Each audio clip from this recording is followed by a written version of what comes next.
जय हिंद साथियों, घटना चक्र के इस डिजिटल प्लेटफॉर्म पर आप सभी लोगों का फिर से एक बार स्वागत है। मैं विपुल सिंह घटना चक्र जीएस पॉइंटर के विज्ञान विषय के कुछ महत्वपूर्ण प्रश्नों की श्रृंखला के साथ फिर से एक बार आप लोगों के सामने उपस्थित हुआ हूं।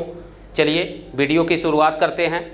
कल के क्लास में हम लोग इस प्रश्न पर चर्चा किए थे कि मृग मरीचिका अथवा मृग तृष्णा का कारण क्या है, ठीक है। और हमने इसमें बताया था कि इसका जो जवाब दिया है स्थलीय तापन और प्रकाश का पूर्ण आंतरिक परावर्तन, ठीक है।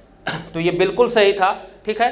तो इस पर हमने डिटेल से चर्चा भी किया था कि पूर्ण आंतरिक परावर्तन होता कैसे है और इस पूर्ण आंतरिक परावर्तन के लिए स्थलीय तापन कहाँ तक जिम्मेदार होता है, ठीक। और स्थलीय तापन के होने से और पूर्ण आंतरिक परावर्तन होने से मृग मरीचिका का निर्माण कैसे होता है, अर्थात हिरण को भ्रम कैसे होता है या किस चीज़ का होता है, ठीक है। तो इस प्रश्न पर हम लोग डिटेल से चर्चा किए थे और ये भी बताए थे आपसे कि इससे संबंधित कुछ घटनाएं और हैं जो पूर्ण आंतरिक परावर्तन के सिद्धांत पर ही घटित होती हैं। तो आज हम लोग उसी कुछ बिंदुओं पर चर्चा करेंगे कि पूर्ण आंतरिक परावर्तन के कारण और कौन सी घटना घटित होती है, ठीक है। तो एक तो आपको स्पष्ट हो गया कि पूर्ण आंतरिक परावर्तन के कारण मृग मरीचिका का निर्माण होता है, जिसमें हिरण को रेगिस्तान के भूमि में पानी का भ्रम होता है, ठीक है। दूसरा इसमें देखिए और क्या होता है, हीरे का चमकदार दिखाई देना, हीरे का चमकदार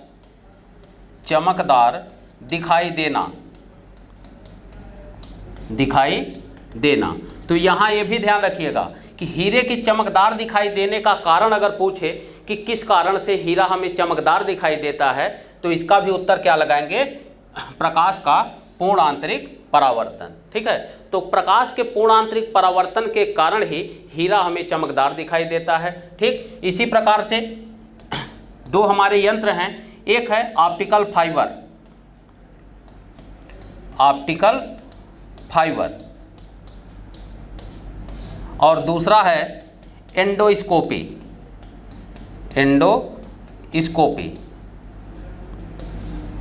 ये दोनों पूर्ण आंतरिक परावर्तन के सिद्धांत पर कार्य करते हैं। पूर्ण आंतरिक परावर्तन के सिद्धांत पर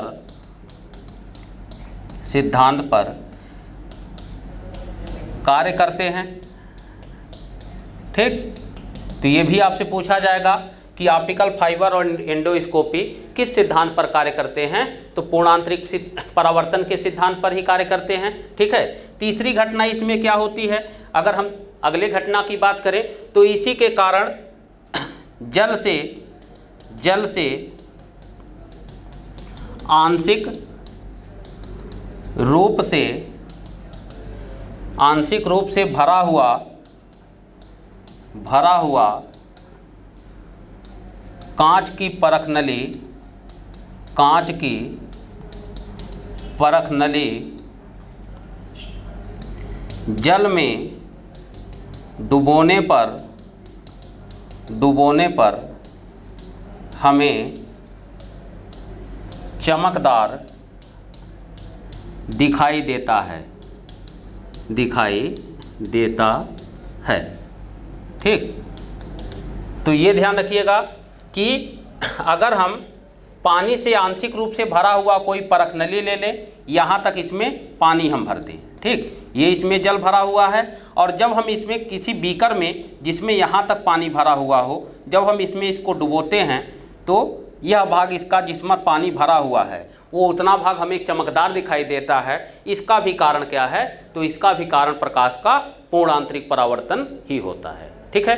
तो ये नोट कर लीजिएगा आप लोग। ये प्रश्न भी पूछा जाता है कि हीरे के चमकदार दिखाई देने का कारण क्या है, अथवा ऑप्टिकल फाइबर एंडोस्कोपी किस सिद्धांत पर कार्य करते हैं, अथवा जल से आंशिक रूप से भरा हुआ कांच का परख नली जल में डुबोने पर हमें चमकदार क्यों दिखाई देती है।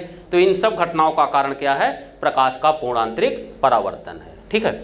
अब यहाँ से पूर्ण आंतरिक परावर्तन से संबंधित कुछ चीज़ों को और आप नोट कर लीजिए कि पूर्ण आंतरिक परावर्तन की ये शर्त क्या है। तो यहाँ ध्यान रखिएगा कि पूर्ण आंतरिक परावर्तन के लिए जो शर्त है वो पहली और महत्वपूर्ण शर्त है, ठीक है। सबसे प्रमुख शर्त यही है कि इसमें प्रकाश सदैव सघन माध्यम में, सघन माध्यम में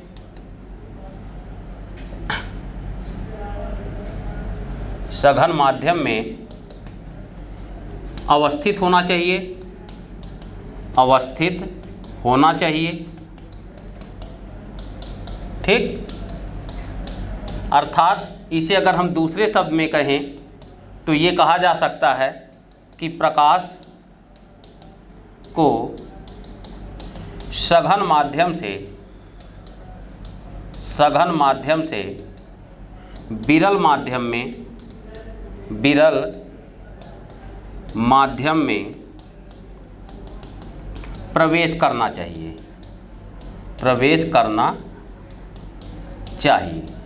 ठीक, ये इसकी पहली और प्रमुख शर्त है। ठीक है, तो कल हमने इस पर पिछले वीडियो में चर्चा भी किया था कि यहाँ पर अगर हम देखें पूर्ण आंतरिक परावर्तन अर्थात मृग मरीचिका के निर्माण के संदर्भ में, ठीक, जो मृग मरीचिका का निर्माण होता है तो इसको बताते समय हमने बताया था कि यह ए बी एक काल्पनिक रेखा है जो दो माध्यमों को अलग करती है। ठीक है, अब यहाँ से ये पूरा का पूरा माध्यम प्रारंभ में जब सूर्योदय हुआ था, ठीक, तो सूर्योदय के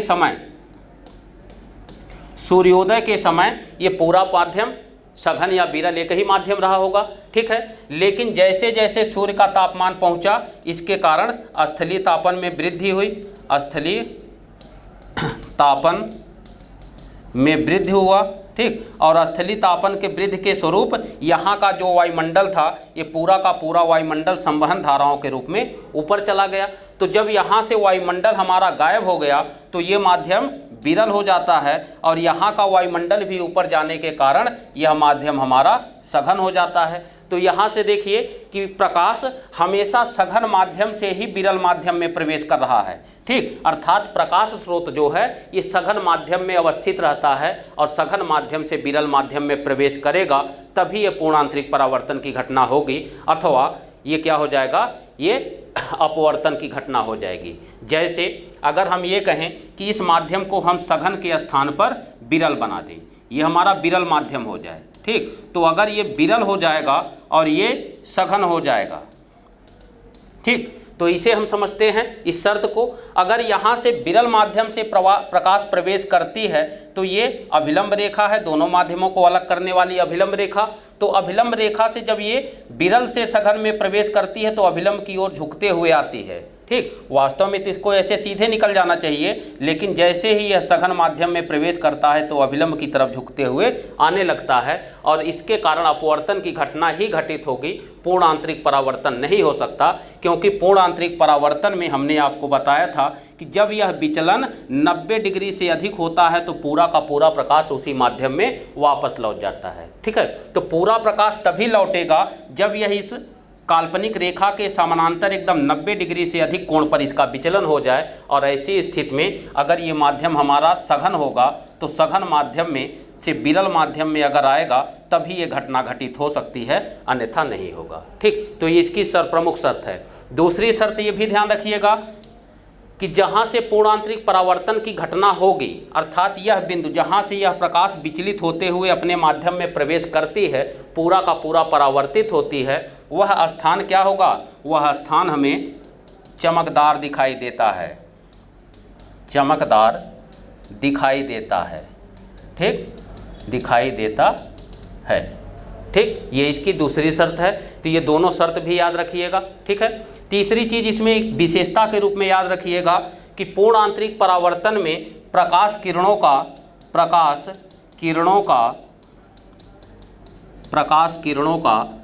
100% परावर्तन होता है, 100% परावर्तन होता है। ठीक, अर्थात इसमें जो है 100% किरणों का परावर्तन अपने माध्यम में उसी माध्यम में हो जाता है जिस माध्यम से प्रकाश किरणें चलती हैं। ठीक, तो ये पूर्ण आंतरिक परावर्तन से संबंधित कुछ महत्वपूर्ण बिंदु हुए, इसे आप लोग नोट करिएगा। चलिए अगले प्रश्न की ओर हम लोग बढ़ते हैं। अगला प्रश्न दिया है, अभिनेत्र लेंस द्वारा किसी वस्तु का जो प्रतिबिंब रेटिना पर बनाया जाता है वह होता है।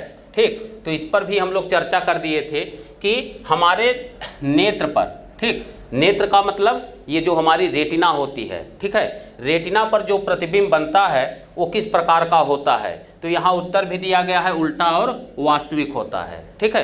तो ध्यान रखिएगा एक चीज कि जहाँ पे प्रतिबिंब उल्टा बनेगा उस प्रतिबिंब का जो प्रकृत होगा वो हमेशा वास्तविक होता है, अर्थात वास्तविक प्रतिबिंब ही उल्टा बनता है, लेकिन अगर काल्पनिक या आभासी होगा तो हमेशा सीधा ही बनेगा, ठीक। तो जहाँ भी प्रतिबिंब उल्टा होगा उसकी प्रकृति वास्तविक होती है, ठीक। अब देखते हैं कि जो हमारा आँख है, आँख के किस भाग पर ये बनता है प्रतिबिंब, तो इसे भी याद रखिएगा, आँख के रेटिना, ठीक, रेटिना पर, जिसे हिंदी में कहते हैं दृष्टिपटल, दृष्टिपटल, इसी दृष्टिपटल वाले भाग पर किसी भी वस्तु का प्रतिबिंब बनता है, ठीक। अब ये जो प्रतिबिंब बनेगा ये कैसा होता है, तो प्रतिबिंब हमेशा उल्टा होता है, ठीक, उसकी प्रकृति वास्तविक होती है, वास्तविक होती है, ठीक, और ये वस्तु से छोटा होगा, वस्तु से छोटा होगा,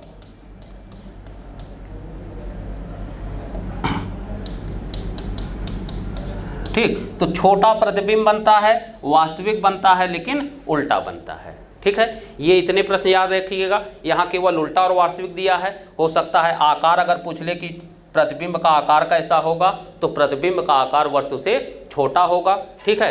अब इस पर और चीज़ें हम देख लेते हैं कि जो हमारी ये रेटिना है, रेटिना की जो तुलना करते हैं हम, ठीक है, तो यहाँ पर रेटिना की तुलना ये हम करते हैं कैमरे के फिल्म से, कैमरे के फिल्म से करते हैं, ठीक, अर्थात उसमें जो रील लगी रहती है। तो हम आँख की तुलना किससे करेंगे, तो पूरे आँख की तुलना कैमरे से की जाती है, ठीक। पूरे आँख की तुलना हम कैसे करते हैं, कैमरे से करते हैं, ठीक। तो यहाँ ध्यान रखिए कि जिस प्रकार से हम कैमरे के द्वारा किसी भी फिल्म को लेते हैं, किसी का इमेज लेते हैं, ठीक, तो वहाँ पर कैमरा है, कैमरे में एक रील लगा रहता है, फिल्म लगा रहता है। तो जब हम क्लिक करते हैं तो उसका इमेज उसी रील पर अर्थात उसी फिल्म पे आकर बन जाता है। तो उसी प्रकार से जो हमारा ये आँख है, ये आँख पूरा कैमरे का काम करता है, और इस आँख में लगा हुआ ये जो रेटिना है, यह रेटिना फिल्म का कार्य करता है, और इसी रेटिना पर किसी भी वस्तु का प्रतिबिंब बनेगा जो कि उल्टा, वास्तविक और वस्तु से छोटा बनता है, ठीक। अब हम देखते हैं कि प्रतिबिंब बनता कैसे है। तो कल हम लोग इस पर भी चर्चा किए थे कि किसी भी जो वस्तु का प्रतिबिंब बनता है,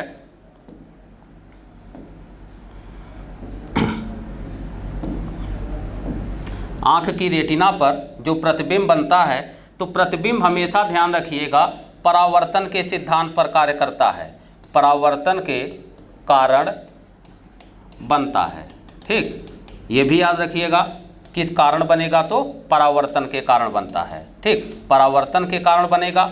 जैसे हमने आपको बताया था कि यहाँ पर हम खड़े हैं, ठीक, अर्थात ये हमारी आँख है, ठीक। अब यहाँ से मान लीजिए कमरे में लगा हुआ बल्ब है और यहाँ पर एक कुर्सी रखी है, ठीक, कुर्सी है।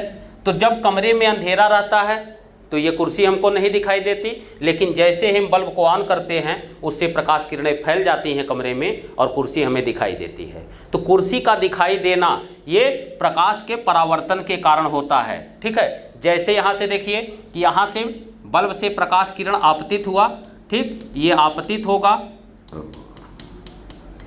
इसे हम कहेंगे आपतित किरण। अब ये आपतित किरण जब कुर्सी से टकराती है तो टकराने के पश्चात परावर्तन होता है, ठीक, परावर्तित किरण, ठीक। अब यही जो परावर्तन के कारण जो परावर्तित किरण है, जब हमारी आँख की रेटिना पर पड़ता है तो परावर्तन होने के पश्चात जब आँख के रेटिना पर आता है तो इस कुर्सी का एक उल्टा, वास्तविक और छोटा प्रतिबिंब हमारी आँख की रेटिना पर बन जाता है, ठीक। तो किसी भी वस्तु का जो प्रतिबिंब बनता है वो रेटिना पर बनेगा, पहला प्रश्न, उसकी प्रकृति वास्तविक, उल्टा और छोटा होगा, ठीक, और वो परावर्तन के कारण बनता है। तो इतने प्रश्न यहाँ से याद रखिएगा। चलिए अगले प्रश्न की ओर हम लोग बढ़ते हैं। अगला प्रश्न दिया गया है, वायुमंडल में प्रकाश के विसरण या प्रसार का कारण है, और इसका आंसर दिया गया है धूल कण, ठीक। तो इसी विसरण या प्रसार को हम प्रकीर्णन भी कहते हैं, स्कैटरिंग ऑफ लाइट। ठीक, इसे हम कहते हैं प्रकीर्णन। ठीक, तो देखिए यहाँ पर उत्तर दिया गया है कि धूल कण जो वास्तविक वायुमंडल में हमारे धूल कण स्थित होते हैं, उन्हीं धूल कणों के कारण ये प्रकीर्णन की घटना घटित होती है। ठीक है, तो आइए देखते हैं कि क्या ये सही दिया है या प्रकीर्णन होता कैसे है। ये पूरा कॉन्सेप्ट हम लोग समझने का प्रयास करते हैं यहाँ से। तो यहाँ से देखिए, यहाँ सूर्य है, ठीक, और ये हमारा पृथ्वी, इसका वायुमंडल है। ठीक, वायुमंडल हुआ। इस वायुमंडल में धूल के छोटे छोटे कण स्थित होते हैं।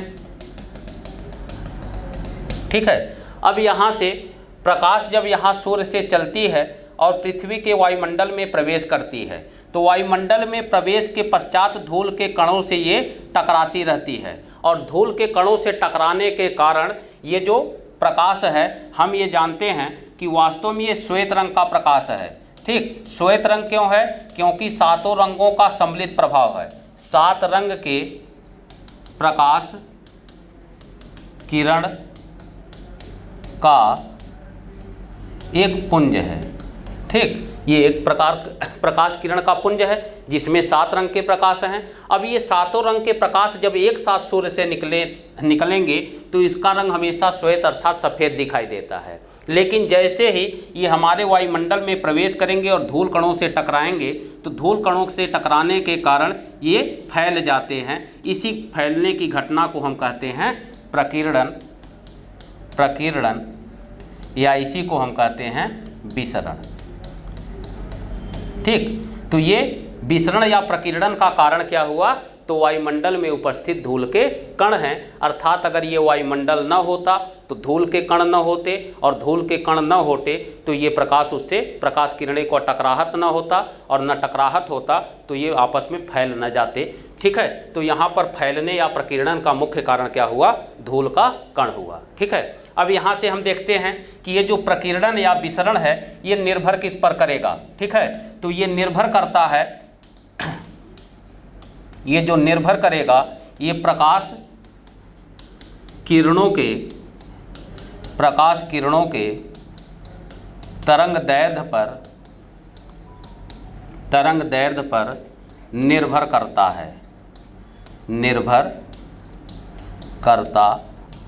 है। ठीक, ये भी याद रखिएगा, प्रश्न पूछा जाएगा। अगला प्रश्न हो सकता है यही आपसे पूछ ले किसी एग्जाम में कि प्रकाश का होने वाला प्रकीर्णन किस पर निर्भर करता है? तो ये प्रकाश किरणों के तरंगदैर्घ्य पर निर्भर करता है। इसका मतलब क्या है? इसका तात्पर्य ये है कि जिस प्रकाश किरण का तरंगदैर्घ्य कम होता है उनका प्रकीर्णन अधिक होता है। ठीक, उनका प्रकीर्णन भी क्या होगा? अधिक होगा। ठीक, दूसरी चीज़ इसका मतलब है कि इसी का अपोजिट क्या हो जाएगा कि जिन प्रकाश किरणों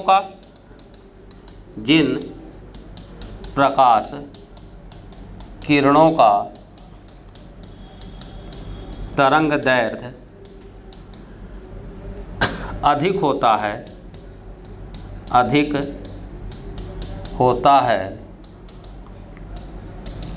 उनका प्रकीर्णन कम होता है। ठीक है, तो जिस प्रकाश के किरण का तरंगदैर्घ्य कम होगा उनका प्रकीर्णन ज़्यादा होगा, अर्थात वो ज़्यादा एरिया में फैल जाएंगे, और जिनका तरंगदैर्घ्य ज़्यादा होगा उनका प्रकीर्णन कम होगा, अर्थात उसमें जो फैलने का घटना होगा, फैलाव होगा, वो अपेक्षाकृत कम होगा। ठीक, अब यहाँ से हम देखते हैं कि सूर्य के प्रकाश में 7 रंग के किरणें हैं। ठीक है, तो अब ये 7 रंग के जो किरण हैं वो कौन कौन से हैं, और उनके तरंगदैर्घ्य के बढ़ते और घटते क्रम में उनको हम अगर जान लें तो ये स्पष्ट हो जाएगा कि प्रकीर्णन किसका ज़्यादा होगा और किसका कम होगा। ठीक है, तो आइए हम तरंगदैर्घ्य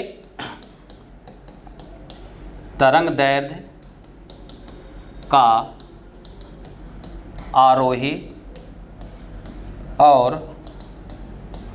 अवरोही क्रम, ये जानने का प्रयास करें। ठीक है, तो हम एक कोड जानते हैं विबग्योर, ये सभी लोग जानते होंगे। चलिए इसको हम लिखने का प्रयास करते हैं, इसमें कौन कौन से रंग हैं। तो यहाँ पर देखिए, सबसे पहले हम लिख रहे हैं बैगनी। ठीक, बैगनी रंग हुआ, इसके बाद जामुनी रंग हुआ, इसके बाद नीला हुआ, इसके बाद हरा हुआ, इसके बाद पीला होगा, इसके बाद नारंगी होगा और इसके बाद लाल होगा। ठीक, ये 7 रंग हुए इसमें सूर्य प्रकाश के। तो सूर्य प्रकाश की 7 रंगों में लाल रंग का जो तरंग दैर्ध्य होगा, ये तरंग दैर्ध्य सर्वाधिक होता है। ठीक, और यहाँ पर बैगनी रंग का जो तरंग दैर्ध्य होगा, तरंग दैर्ध्य ये सबसे कम होता है। ठीक, सबसे कम होता है। ठीक है, तो अगर हम तरंग दैर्ध्य का आरोही और अवरोही क्रम निकालें तो आरोही क्रम का मतलब क्या हुआ, घटता हुआ क्रम। ठीक, अर्थात बढ़ता हुआ क्रम, और अवरोही का मतलब घटता हुआ क्रम। तो यहाँ से देखेंगे, अगर हम आरोही क्रम निकालेंगे तो आरोही क्रम का मतलब क्या हुआ, बढ़ते क्रम में। तो ये हमारा क्या हो जाएगा, आरोही क्रम। ठीक, आरोही क्रम। आरोही क्रम का मतलब क्या हो जाएगा, यहाँ से बैगनी का सबसे कम हुआ और लाल का सबसे ज़्यादा हुआ, तो हम बढ़ते हुए क्रम में आ रहे हैं। और अगर हम देखें इसके अवरोही क्रम को, अवरोही क्रम, तो अवरोही क्रम में क्या हो जाएगा, सर्वाधिक क्या हो जाएगा, तो सर्वाधिक लाल हो जाएगा यहाँ, और सबसे कम बैगनी हो जाएगा। तो ये हम घटते हुए क्रम में बढ़ रहे हैं। ठीक है, तो अब यहाँ से देखें कि यहाँ पर कह रहा है कि जिस प्रकाश का तरंग दैर्ध्य कम होगा उसका प्रकीर्णन सर्वाधिक होगा। तो सबसे ज़्यादा प्रकीर्णन किसका होना चाहिए, तो यहाँ हम देख रहे हैं सबसे कम तरंग दैर्ध्य किसका है, बैगनी का है, जामुनी का है और नीले का है। ठीक, तो क्रमशः अगर हम देखें, क्रमशः सर्वाधिक प्रकीर्णन, तो क्रमशः सर्वाधिक प्रकीर्णन अगर हम 3 का देखें तो क्या हो जाएगा, बैगनी, जामुनी और नीला। ये बैगनी, जामुनी और नीले का प्रकीर्णन सबसे ज़्यादा होगा। और अगर हम यहाँ से क्रमशः देखें तो लाल, नारंगी और पीला, इसका प्रकीर्णन ये सबसे कम होगा। ठीक, सबसे कम होगा। तो यहाँ से ये भी ध्यान रखिएगा, ऑनलाइन प्रश्न ये भी पूछा जाता है कि किस रंग के प्रकाश का तरंग दैर्ध्य सर्वाधिक है, तो लाल का है, और किस रंग के प्रकाश का तरंग दैर्ध्य सबसे कम है, तो ये बैगनी है। अगर ऑप्शन में लाल और बैगनी न हो तो सर्वाधिक किसका है, तो लाल के बाद नारंगी होना चाहिए, अगर नारंगी भी ना हो तो पीला होना चाहिए, पीला भी ना हो तो हरा होना चाहिए। इस तरह से आप इससे निकाल सकते हैं। और सबसे कम तरंग दैर्ध्य किसका है, तो सबसे पहले बैगनी होगा, बैगनी ऑप्शन में ना हो जामुनी होगा, जामुनी ऑप्शन में ना हो नीला होगा। ठीक है, तो इस तरह से आप सबसे कम तरंग दैर्ध्य और सबसे ज़्यादा तरंग दैर्ध्य यहाँ से देख लिए। ठीक है, अगला प्रश्न पूछा जाएगा आपसे कि सबसे ज़्यादा प्रकीर्णन किसका होगा, तो जाहिर सी बात है सबसे कम तरंग दैर्ध्य बैगनी, जामुनी और नीले का है, तो सबसे ज़्यादा प्रकीर्णन भी बैगनी अथवा जामुनी अथवा नीले का होगा। और सबसे कम प्रकीर्णन किसका होगा, तो सबसे कम प्रकीर्णन लाल अथवा नारंगी अथवा पीले का होगा। ठीक है, तो इस तरह से आप सर्वाधिक प्रकीर्णन और सबसे कम प्रकीर्णन आप यहाँ से देख लेंगे। और ये प्रकीर्णन निर्भर किस पर करेगा, तो ये प्रकाश के तरंग दैर्ध्य पर निर्भर करता है। ठीक है, चलिए इतने प्रश्न हम लोग यहाँ से देख लिए। अब हम देखते हैं कि प्रकीर्णन के कारण कौन कौन सी घटना घटित होती है। ठीक है,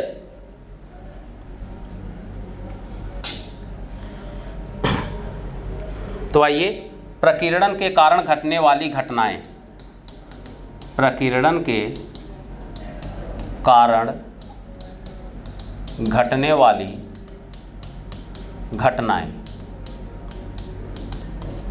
ठीक, तो यहाँ देखिए पहला क्या हो जाएगा, पहला हम देखते हैं कि आकाश का नीला रंग होना। ठीक, तो आकाश हमें नीला रंग क्यों दिखाई देता है, आकाश को हम देखते हैं कि आसमानी नीला दिखाई देता है। तो इस आसमानी नीले का कारण क्या है? तो इसका कारण है प्रकाश का प्रकीर्णन, अर्थात बैगनी जामुनी के बाद सबसे ज़्यादा प्रकीर्णन नीले रंग का होता है। इसलिए नीला रंग आकाश के विस्तृत क्षेत्रफल पर फैल जाता है और इसके कारण हमको पूरा का पूरा आकाश का रंग नीले रंग का दिखाई देता है। ठीक है, इसी प्रकार से देखिए, इसी प्रकार से है कि समुद्री जल का नीला होना। ठीक, तो समुद्री जल भी हमको नीले रंग का ही दिखाई देता है। ठीक, जैसे आप मैप में देखिए तो पानी जहाँ भी होगा, जहाँ भी महासागर को डिनोट किया जाता है तो नीले रंग से प्रदर्शित किया जाता है। तो ये प्रदर्शन इसीलिए किया जाता है क्योंकि समुद्री जल नीला दिखाई देता है और इस नीले रंग के कारण भी प्रकाश का प्रकीर्णन ही होता है। ठीक है, तो यहाँ से देखिए तीसरी घटना क्या होती है। तीसरी घटना हम ये देखते हैं कि सूर्योदय के समय अथवा सूर्यास्त के समय, दोनों याद रखिए, सूर्यास्त के समय सूर्य का लाल रंग का दिखाई देना। ठीक, दिखाई देना। तो यहाँ से हम देखते हैं कि सूर्योदय के समय और सूर्यास्त के समय, इन दो समयों पर हमें दोनों टाइम, ठीक, सूर्य हमको लाल रंग का ही दिखाई देता है। इसका भी कारण क्या है? इसका भी कारण है प्रकाश का प्रकीर्णन, अर्थात लाल रंग जो होता है इसका प्रकीर्णन कम होगा, प्रकीर्णन कम होता है। ठीक, अब यहाँ से ध्यान दीजिए और समझिए कि यहाँ नीले रंग का भी दिखाई देना, अर्थात आकाश के नीले रंग का कारण और समुद्री जल का लाल दिखाई देने और नीला दिखाई देने का कारण, इन दोनों का कारण भी प्रकीर्णन ही है। ठीक, प्रकीर्णन ही है। और यहाँ सूर्योदय और सूर्यास्त के समय सूर्य के लाल दिखाई देने का कारण भी प्रकीर्णन है। ठीक है, तो यहाँ पर दोनों में अंतर क्या है? यहाँ पर नीला रंग जो है ये अधिक प्रकीर्णन के कारण है। ठीक, इसका प्रकीर्णन अधिक हो रहा है, इसलिए ज़्यादा एरिया में फैला हुआ, इसलिए हमको ज़्यादा दूर तक दिखाई दिया। ठीक, मतलब अधिक विस्तृत एरिया में फैलने के कारण आकाश हमको नीला दिखाई दिया। यहाँ पर है, इसका भी कारण प्रकीर्णन है लेकिन कम प्रकीर्णन होना है। ठीक है, अर्थात इसका क्या हुआ कि सूर्योदय के समय और सूर्यास्त के समय जब सूर्य से सातों रंग की किरणें आती हैं तो यहाँ पर देखिए बैगनी, जामुनी, नीला, ठीक, हरा, इन सब का प्रकीर्णन ज़्यादा हो जाएगा। तो ये सब जब फैल जाएंगे तो इस तरह से इसे समझिए कि अगर यहाँ से 7 रंग की किरणें एक साथ चल रही हों, ठीक, ये 7 रंग की किरणों को अगर हम देखें कि एक साथ यहाँ से सातों रंग की किरणें चल रही हैं, ठीक, ये सातों रंग की किरणें एक साथ चल रही हैं। ठीक, इसे हम लिख दें A B C D E F G H. ठीक, 1 2 3 4 5 6 7 ये 7 रंग की किरणें हुई। ठीक है, अब सातों रंग की किरण जब चलेगी तो ये मान लीजिए कि हमारा बैगनी रंग है, तो बैगनी रंग का प्रकीर्णन सबसे ज़्यादा होगा, तो इसमें फैलाव जब इस तरह से होगा तो बहुत दूर तक नहीं चल पाएगी और थोड़े ही दूर पर चलकर फैलकर ख़त्म हो जाती है। इसके बाद प्रकीर्णन जामुनी रंग का होगा, तो जामुनी रंग इससे कुछ दूर तक और बढ़ेगी और इतने ही दूर तक एरिया तक आते आते पूरी तरह से फैलकर ख़त्म हो जाती है। इसके बाद नीला रंग आएगा, नीला रंग थोड़ा सा और दूर तक बढ़ेगा लेकिन इसका भी प्रकीर्णन हो जाएगा और इस तरह से प्रकीर्णन होकर ये भी खत्म हो जाएगा, पूरी तरह से फैल जाता है। इसके बाद नीले के बाद कौन सा आएगा? हरा रंग है, ये थोड़ा दूर और मार्ग तय करेगा और यहाँ तक आते आते ये भी प्रकीर्णन हो जाएगा, पूरी तरह से फैल जाएगा। ठीक, इसके बाद हरे के बाद क्या आ जाएगा? पीला, पीला थोड़ा सा और बढ़ा। ठीक है, और पीला बढ़ने के बाद यहाँ तक मैक्सिमम आ पाएगा, फैलकर पूरी तरह से समाप्त हो जाएगा। इसके बाद बचा नारंगी रंग, ये थोड़ा सा दूर और बढ़ेगा लेकिन इतने दूर तक आते आते ये भी फैलकर ख़त्म हो जाएगा। लेकिन लाल रंग का प्रकीर्णन सबसे कम होने के कारण ये एक लंबा मार्ग तय कर पाता है। इसीलिए जब सूर्योदय होता है तो सूर्योदय से सातों रंग तो एक साथ निकलते हैं लेकिन उस समय बाकी 6 रंग प्रकीर्णित होकर समाप्त हो जाते हैं, लेकिन लाल रंग का प्रकीर्णन कम होने के कारण एक लंबा मार्ग तय कर पाता है और आसानी से हमारी आंखों तक पहुंच जाता है। इसीलिए हम ये देखते हैं कि सूर्योदय और सूर्यास्त के समय सूर्य हमको लाल रंग का दिखाई दिया। तो प्रकीर्णन तो है, लेकिन कम प्रकीर्णन के कारण एक लंबा मार्ग तय करने में ये समर्थ हो जाता है और हमको लाल रंग का दिखाई देता है। ठीक है, तो यहाँ से अब देखते हैं अगला क्या होता है, इसके कारण और कौन सी घटना घटित होती है। अगला है खतरे के संकेत हमेशा लाल रंग के बनाए जाते हैं। ठीक है, तो यहाँ भी देखिए कि जो खतरे का संकेत होता है, अर्थात जो लाल झंडी बनाई जाती है। ठीक है, जैसे रेलगाड़ी जा रही है तो वहाँ से देखिए लाल रंग का झंडा अगर दिखाएंगे तो ये खतरे का संकेत है। तो ये लाल रंग का ही झंडा क्यों हमेशा संकेत में बनाया जाता है? क्योंकि लाल रंग का हम ये जानते हैं कि लाल रंग का प्रकीर्णन कम होगा, तो अगर ये कम होगा तो ज़्यादा दूर तक मार्ग तय करेगा और ये ड्राइवर आसानी से उसको देख लेता है, दूर से ही देख लेता है कि कहीं पर वहाँ लाल रंग का झंडा दिखाई दे रहा है, इसके वो समझ जाता है कि आगे मार्ग में खतरा है। ठीक, तो हमेशा खतरे का संकेत लाल रंग के बनने का कारण भी प्रकाश का प्रकीर्णन ही होता है। अथवा इसी को हम कह सकते हैं, इसी तीसरे पॉइंट को दूसरे शब्द में, कि जो चौराहे पर ट्रैफिक सिग्नल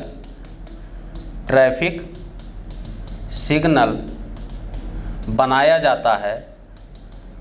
जाता है वह भी लाल रंग का होता है।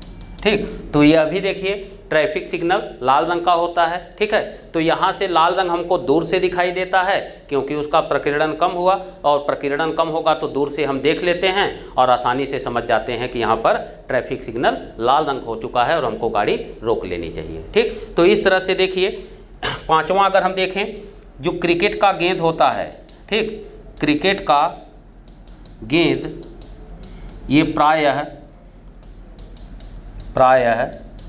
लाल रंग का ही बनाया जाता है। ठीक, तो क्रिकेट के गेंद को भी लाल रंग का ही इसीलिए रखते हैं क्योंकि जब गेंदबाज बॉलिंग करता है तो बॉलिंग करते समय उसकी स्पीड चाहे जितना रखे, वो चाहे जितने तेज स्पीड से वो फेंकेगा, उसका प्रकीर्णन कम होने के कारण बैट्समैन उसको आसानी से देख लेता है और उसको चोट नहीं लगती और आसानी से वो बल्ले से उसको खेल देता है। ठीक है, तो यहाँ भी यही कारण है प्रकीर्णन का कम होना। ठीक, तो इतनी घटनाएं हैं जो हमारे प्रकीर्णन के कारण होता है। ठीक, तो ये भी याद रखिएगा, प्रश्न यही सीधे सीधे पूछ लेता है, कभी कभी यही उदाहरण दे देता है कि निम्नलिखित घटनाओं का कारण क्या है, या कोई भी एक देगा कि सूर्योदय और सूर्यास्त के समय सूर्य हमें लाल क्यों दिखाई देता है। ठीक है, या सूर्योदय और सूर्यास्त के समय सूर्य का रंग कैसा होता है, तो लाल होगा। ठीक, किसके कारण होगा, तो कम प्रकीर्णन के कारण होगा। ठीक है, तो ये सारे प्रश्न यहाँ से पूछे जा सकते हैं, इसे आप लोग नोट कर लीजिए। और प्रकीर्णन अगर पूछे कि किस पर निर्भर करता है, तो ये प्रकाश तरंग किरणों के तरंग दैर्घ्य पर निर्भर करता है। ठीक, तरंग दैर्घ्य पर निर्भर करता है। ठीक, ये भी नोट कर लीजिएगा, इस पर हमने चर्चा किया है। ठीक, सबसे कम और सबसे ज़्यादा तरंग दैर्घ्य किसका है, ये भी नोट कर लीजिएगा, और सबसे ज़्यादा प्रकीर्णन किसका होगा और सबसे कम प्रकीर्णन किसका होगा, ये भी आप यहाँ से नोट कर लीजिएगा। ठीक है, चलिए अगले प्रश्न की ओर हम लोग बढ़ते हैं। अगला प्रश्न दिया है, हमें वास्तविक सूर्योदय से कुछ मिनट पूर्व ही सूर्य दिखाई देने का कारण है। ठीक, अब यहाँ पर दे रहा है प्रकाश का अपवर्तन।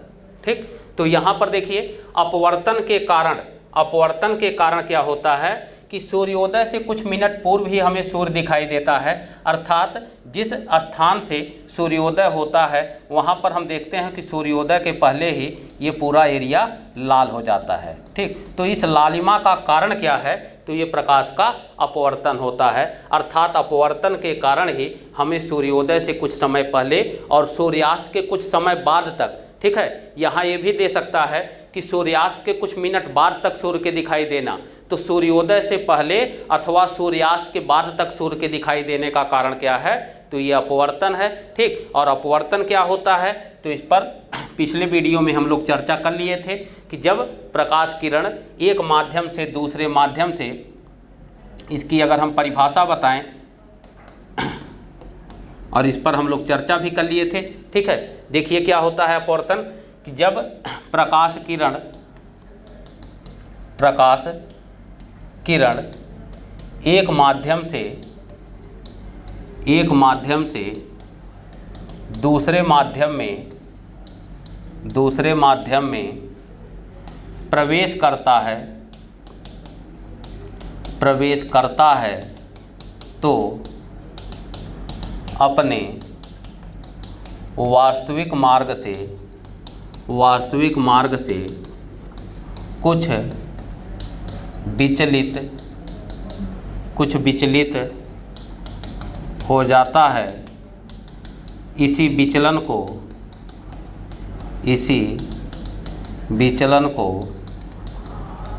अपवर्तन कहा जाता है। ठीक, जैसे ये काल्पनिक रेखा हमने आपको कल बताया था कि ये भी काल्पनिक रेखा है, यहाँ पर सूर्य है और ये अभिलंब रेखा है। तो सूर्य से निकलने वाली प्रकाश किरण सीधी रेखा में हम चली जानी चाहिए, लेकिन अगर ये सघन से विरल में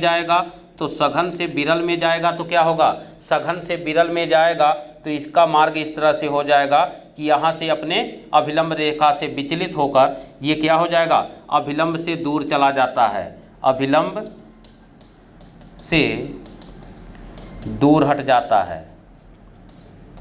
ठीक, तो यहाँ से ये अभिलंब से दूर होगा, लेकिन अगर यही माध्यम हम ये ले लें ए और बी, ठीक, और उल्टा कर लें, इसको हम विरल कर लें और इस माध्यम को सघन कर लें। ठीक है, तो सघन माध्यम से जब विरल से जब सघन में प्रवेश करेगा तो वास्तविक मार्ग तो इसका ये होना चाहिए, लेकिन ये क्या होता है, यहाँ से यहाँ तक तो सीधे चलता है, लेकिन जैसे ही माध्यम चेंज हुआ यहाँ से, तो इस माध्यम के चेंज होने के कारण ये अभिलंब से ओर झुक जाता है। ठीक, अर्थात इसे हम कहेंगे कि अभिलंब की ओर झुक जाता है। ठीक, तो अभिलंब की ओर कब झुकेगा, जब विरल से सघन में जाएगा, और अभिलंब से दूर कब हटेगा, तो सघन से विरल में। तो यही जो मार्ग का इसका विचलन हो रहा है, अर्थात कभी अभिलंब से दूर हट रहा है और कभी अभिलंब की ओर झुक जाता है, तो यही अभिलंब से दूर हटना और झुकने की घटना को ही हम अपवर्तन कहते हैं। अब इस अपवर्तन के कारण कौन कौन सी घटना घटित होती है, तो एक तो आपके सामने पूछा गया है प्रश्न में, अगला क्या पूछा जा सकता है, इन सारी चीज़ों को आप नोट कर लीजिए। दूसरी घटना इस पर एक तो याद रखिएगा कि सूर्योदय से कुछ समय पहले सूर्य का दिखाई देना, दूसरा है सूर्यास्त के कुछ समय बाद तक सूर्य का दिखाई देना। ठीक, तीसरी घटना याद रखिएगा, सूर्योदय अथवा सूर्यास्त के समय सूर्य का बड़ा दिखाई देना। ठीक, तो यहाँ ध्यान रखिएगा, अगर सूर्योदय और सूर्यास्त के समय सूर्य के बड़े दिखाई देने का कारण पूछेगा, अर्थात सूर्योदय के समय देखेंगे अथवा सूर्यास्त के समय देखेंगे तो उसका आकृति अर्थात क्षेत्रफल बड़ा दिखाई देता है अपेक्षाकृत दोपहर की इसकी आकृति हमें छोटी दिखाई देती है। तो ये बड़े दिखाई देने का कारण भी क्या है, इसका कारण भी अपवर्तन है। लेकिन सूर्योदय और सूर्यास्त के समय सूर्य के लाल रंग का दिखाई देने का कारण पूछे तो प्रकीर्णन लगाइएगा। ठीक है, तो इसे भी याद रखिएगा। अब देखते हैं चौथा इसमें क्या है, इसमें है रात में तारों का टिमटिमाना। ठीक, अर्थात जो रात में तारे हमको ट्विंकलिंग करते हुए नजर आते हैं, इसका भी कारण अपवर्तन ही होता है। इसी प्रकार से देखिए अगला है जल में आंशिक रूप से डुबोया गया क्षण का तिरछा दिखाई देना, ठीक, तिरछा दिखाई देना, तो ये भी अपवर्तन के कारण होता है। ठीक है, जैसे इसका इस तरह से लें कि यहाँ तक पानी भरा हुआ बाल्टी है, बीकर है, अब इसमें हम एक क्षण को डालेंगे। ठीक है, तो क्षण वास्तव में हम सीधा डालते हैं, लेकिन ये क्षण हमको दिखाई कैसा देता है, तो ये क्षण पानी में डूबने के बाद इस तरह से दिखाई देता है कि जितना हिस्सा उसका पानी में डूबा है वो हमको कुछ तिरछा दिखाई देता है। इस तिरछे दिखाई देने का कारण भी अपवर्तन ही होता है। ठीक है, तो ये सब होते कैसे हैं, अगला देखिए, छठवां, इसमें पानी भरी हुई बाल्टी या तालाब की तली अपने वास्तविक गहराई से